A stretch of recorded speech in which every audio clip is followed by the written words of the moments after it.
এদিকে সংসদ অধিবেশনে ভয়ানক হট্টগোল। স্বরাষ্ট্রমন্ত্রীকে কঠিনভাবে ধুলাই করল হাসনাত আব্দুল্লাহ এবং রুমিন ফারহানা। স্বরাষ্ট্রমন্ত্রীকে মুনাফেক শয়তান এবং মাদক ব্যবসায়ী বলে ঘোষণা। উত্তাল সংসদ, জামাত বিএনপি কঠিন উত্তেজনা। সালাউদ্দিন সাহেবকে প্রশ্ন করলে আবার কখন নোটিশ দেওয়ার কথা বলে ফেলেন, তো সেই বিষয়টা নিয়ে সবসময় আমরা একটু সংকোচে থাকি। তো আমরা পুলিশ সংস্কার নিয়ে কথা বলছি, পুলিশের সুশৃঙ্খলা নিয়ে কথা বলছি। লাস্ট এক মাস পুলিশের শৃঙ্খলা নিয়ে যখন আমরা স্পিকার মাননীয় সদস্য জি আসলে বলতে দেন। মাননীয় সদস্য লেট মি হ্যান্ডেল। মাননীয় সদস্য, আমাদের পার্লামেন্টারি প্রসিডিউরে আমরা যাই। মাননীয় স্পিকার, আমরা যখন পুলিশ সংস্কার নিয়ে কথা বলছি,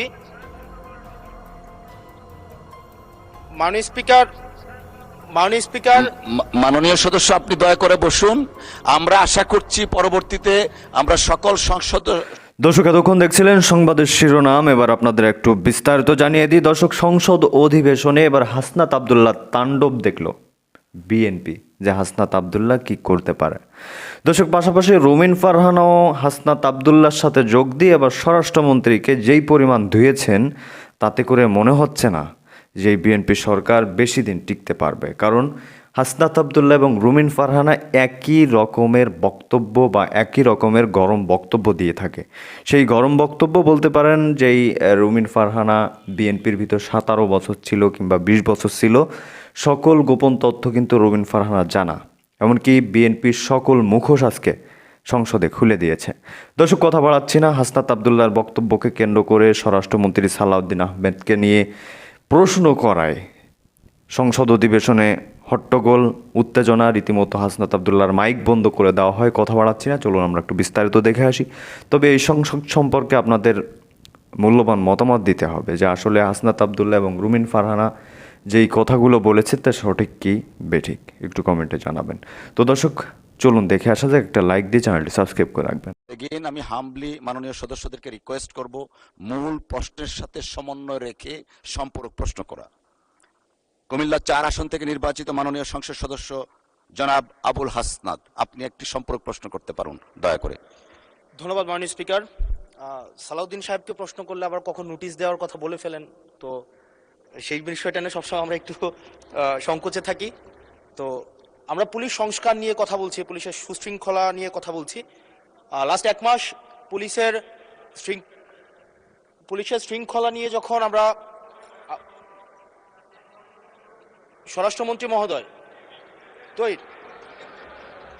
মাননীয় স্পিকার, মাননীয় সদস্য জি বলতে দেন। মাননীয় সদস্য লেট মি হ্যান্ডেল। মাননীয় সদস্য, আমাদের পার্লামেন্টারি প্রসিডিউরে আমরা যাই। মাননীয় স্পিকার, আমরা যখন পুলিশ সংস্কার নিয়ে কথা বলছি,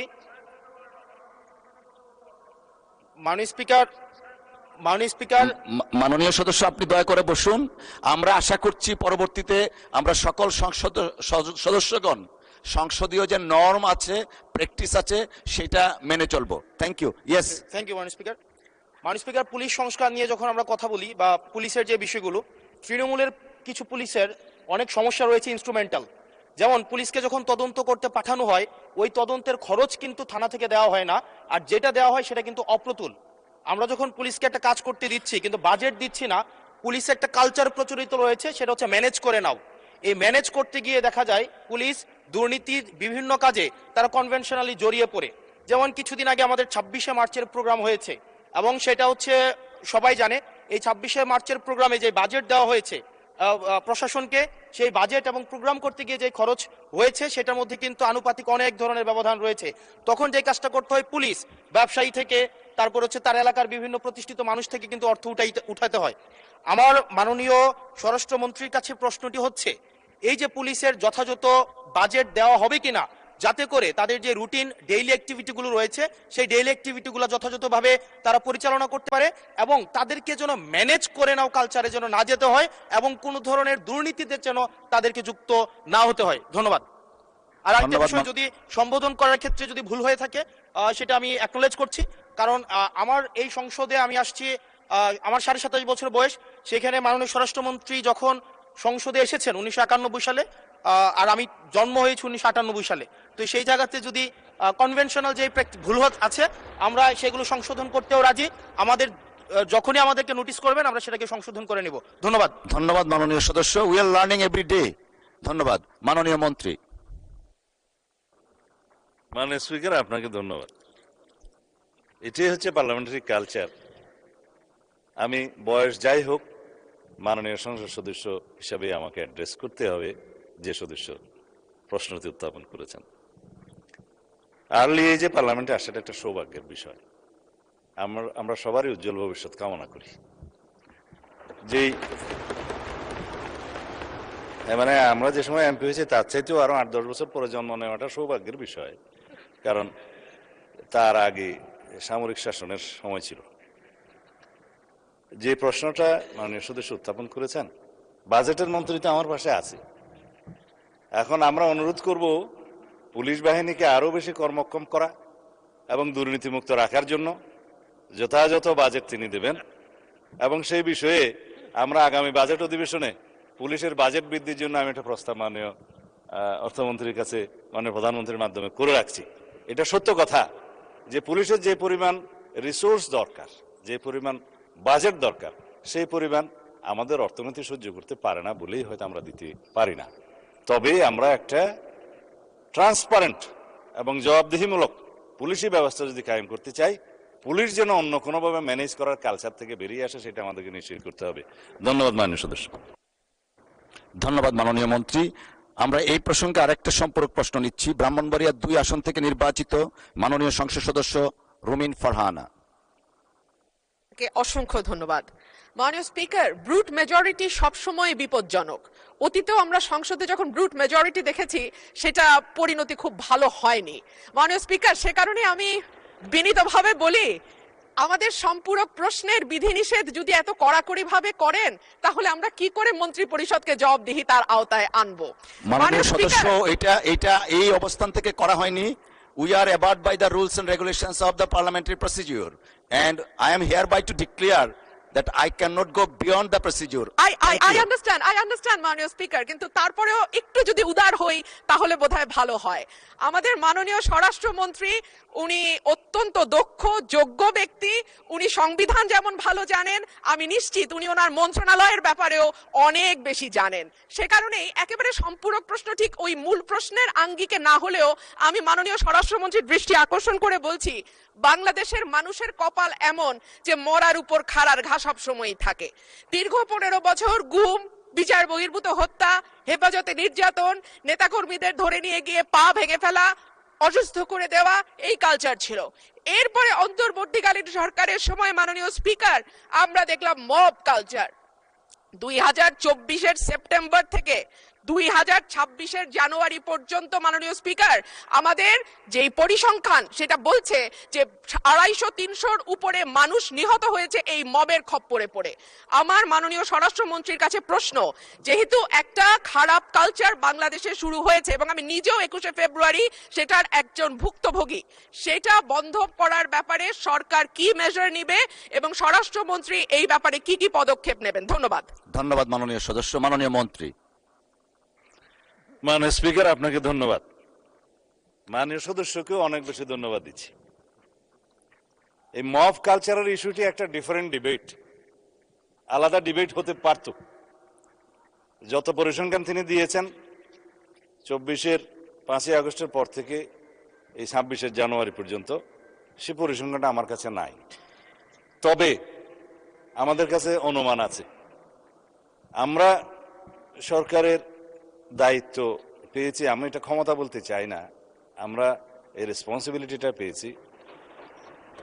এই দায়িত্ব নেওয়ার পর থেকে আজকে আমরা প্রায় 45 দিনও এখনো হয় নাই, 1.5 মাস হয় নাই। এর মধ্যে ঠিক মব নয়, মবের মতো, কারণ এখানে ডেফিনিশন আলাদা করতে হবে।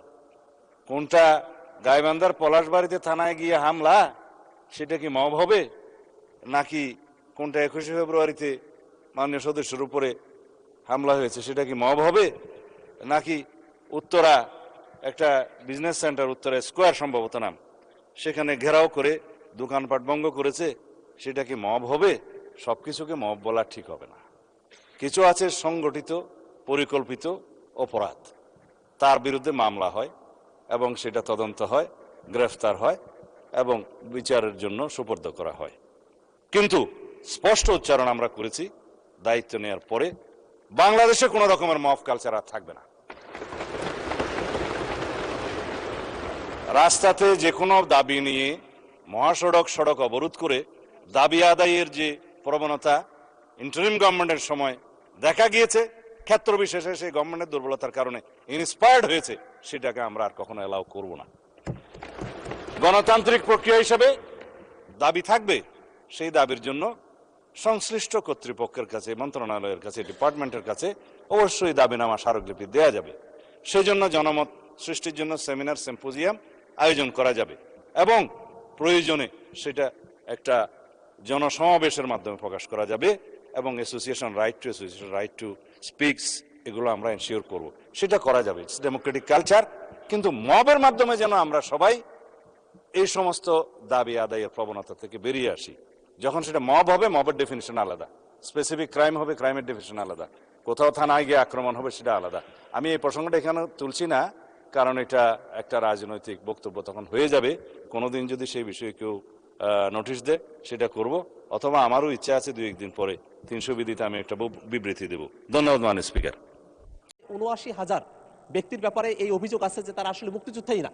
এই সংখ্যাটা কিন্তু কম না মাননীয় স্পিকার। ৭৯,০০০ এই সংখ্যাটা যাদের ব্যাপারে অভিযোগ আছে যে তারা মুক্তিযোদ্ধাই না, অথচ তাদেরকে মুক্তিযোদ্ধা হিসেবে তারা কিন্তু ভাতা গ্রহণ করছে। এটা অত্যন্ত বড় একটা সংকটের জায়গা তৈরি করছে। অত্যন্ত দুঃখের বিষয় হচ্ছে, মহান মুক্তিযুদ্ধকে আমাদের দেশে কিছু অসাধু লোক একটা ব্যবসায় পরিণত করেছিল। এটা এমন একটা ব্যবসা ছিল যে মুক্তিযুদ্ধের যদি একটা ভুয়া তারা ডিগ্রি নিতে পারে, তো সেক্ষেত্রে তাদের চাকরি হয়ে যেত, নানা রাজনৈতিক দলে তারা পদ পদবি পেত, নানাভাবে তারা ভাতা পেত, নানাভাবে তারা সুবিধা ভোগ করতে পারত। এইসব ব্যক্তিবর্গ তারা একই তো আমাদের মেধাবী যারা আছে তাদেরকে নানাভাবে কোণঠাসা করেছে এবং একইভাবে তারা নানা ধরনের অন্যায়ের সাথে তারা নিজেদেরকে লিপ্ত করেছে। আমরা দেখেছি যে বাংলাদেশে মুক্তিযুদ্ধ সংগঠিত হওয়ার অর্ধশত বছর চলে যাওয়ার পরেও এখনো পর্যন্ত আসলে কতজন মুক্তিযোদ্ধা, সেটার এখনো পর্যন্ত কোনো সুনির্দিষ্ট তালিকা এখনো পর্যন্ত নাই। কেন নাই? কারণটা যে তালিকাটা দেওয়া হয় সে তালিকার বিপরীতে এখন প্রায় ৭৯,০০০ ব্যক্তির ব্যাপারে এই অভিযোগ আছে যে তারা আসলে মুক্তিযোদ্ধাই না। এই সংখ্যাটা কিন্তু কম না মাননীয় স্পিকার। ৭৯,০০০ এই সংখ্যাটা যাদের ব্যাপারে অভিযোগ আছে যে তারা মুক্তিযোদ্ধাই না, অথচ তাদেরকে মুক্তিযোদ্ধা হিসেবে তারা কিন্তু ভাতা গ্রহণ করছে। এটা অত্যন্ত বড় একটা সংকটের জায়গা তৈরি করছে। এমনকি এই সংকটটা কতটা গভীরে পরিচিত হয়েছিল বাংলাদেশের, যে বাংলাদেশে একটা দল আওয়ামী লীগ, তারা তাদের দুঃশাসন, ফেসিবাদ, জুলুম, নিপীড়ন তার বিপরীতে ঢাল হিসেবে এই মুক্তিযুদ্ধকেই তারা ব্যবহার করত। কিছু লোক ব্যক্তিগত পর্যায়ে এটা ব্যবহার করেছে, আওয়ামী লীগ এটা দলগতভাবে এটা ব্যবহার করেছে। এই কারণে মাননীয় মুক্তিযুদ্ধ বিষয়ক মন্ত্রীর কাছে আমার প্রশ্ন থাকবে যে এই যে মুক্তিযুদ্ধ সংগঠিত হওয়ার এতগুলো বছর পেরিয়ে গেল, আমরা কি মুক্তিযোদ্ধাদের সঠিক একটা পরিসংখ্যান, একটা সঠিক সংজ্ঞায়ন এবং যারা আসলে ভুয়া মুক্তিযোদ্ধা, যাদেরকে অমুক্তিযোদ্ধা বলা হয় ফরমালি, তাদের ব্যাপারে রাষ্ট্রীয়ভাবে কোনো ব্যবস্থা গ্রহণ করা হবে কিনা সেই ব্যাপারে মাননীয় মন্ত্রীর কাছে আমি জানতে চাই। মাননীয় স্পিকার, আপনাকে ধন্যবাদ। ধন্যবাদ মাননীয় সদস্য। মাননীয় মন্ত্রী। মাননীয় স্পিকার, আপনাকে ধন্যবাদ। আমি আপনার মাধ্যমে মাননীয় সংসদ সদস্যকে আবারও ধন্যবাদ জানাই এই চমৎকার প্রশ্ন করবার জন্যে। এই যে একটি পত্রিকায় এসছে যে ৭৯,০০০ অমুক্তিযোদ্ধা, এটাও আসলে সঠিক তথ্যের ভিত্তিতে না, এটা আরও বাড়তে পারে। এবং এই যে শহীদের সংখ্যা নিয়ে এই একটা বিতর্ক, এই বিতর্কের জন্যে আমাদের বাংলাদেশের মহান অভিভাবক, বাংলাদেশের গণতন্ত্রের আজন্ম যোদ্ধা আমাদের প্রিয় দেশনেত্রী মরহুম বেগম খালেদা জিয়ার বিরুদ্ধেও ওই ফ্যাসিবাদী সরকার মামলা করেছিল। কাজেই এই বিষয়ে 5টা মামলা হয়েছিল, সরকার 5টি। মুক্তিযুদ্ধের সরকার, আমরা এ বিষয়ে কোনো ছাড় দেব না। এই মুক্তিযুদ্ধের সরকার, মুক্তিযুদ্ধের লালিত স্বপ্নের সরকার। কাজেই এই বিষয়গুলো নিয়ে আমরা কাজ করছি। আশা করি মাননীয় সংসদ সদস্য এটা দেখতে পাবেন। মাননীয় স্পিকার, সময়ের স্বল্পতার কারণে অনেক তথ্য থাকা সত্ত্বেও আমি এটাকে পঠিত বলে গণ্য হবে বলেই আমি অনুরোধ করছি আপনাকে। মাননীয় স্পিকার, আপনাকে। তো দর্শক, দেখছিলেন খুব গুরুত্বপূর্ণ প্রতিবেদন। এতক্ষণ আমাদের সাথে থাকার জন্য, দেখার জন্য সবাইকে ধন্যবাদ জানাচ্ছি। দর্শক, এখন এ বিষয়ে আপনাদের মতামতকে একটু কমেন্টের মাধ্যমে জানিয়ে যান। আশা করি সম্পূর্ণ ভিডিও দেখে এবং শুনে বুঝেছেন যে কাহিনীটা কি। তো বেশি কথা বাড়াচ্ছি না, এতক্ষণ আমাদের সাথে সময় দেওয়ার জন্য, থাকার জন্য আপনাকে বিশেষ করে ধন্যবাদ জানাই। দর্শক, পরবর্তীতে থেকেও গুরুত্বপূর্ণ কিছু নিউজ আপডেট আসতে চলেছে, তো সেটা দেখার জন্য অবশ্যই চ্যানেলটি সাবস্ক্রাইব করুন। আর হ্যাঁ, শুধু সাবস্ক্রাইব করলে ভিডিও সময় মতো পাবেন না, তো পাশে রাখা বেল আইকনটিও বাজাতে হবে আপনাদের। তো ভালো থাকুন, সুস্থ থাকুন। আর পরবর্তী ভিডিও পেতে কী করতে হবে তা তো আমি আগেই বলেছি। এবার একটু সামাজিক কাজ করুন, সেটা হলো ভিডিওটি শেয়ার করে দিন। তো দর্শক ভালো থাকুন, সুস্থ থাকুন, দেখা হচ্ছে খুব দ্রুত। আল্লাহ হাফেজ।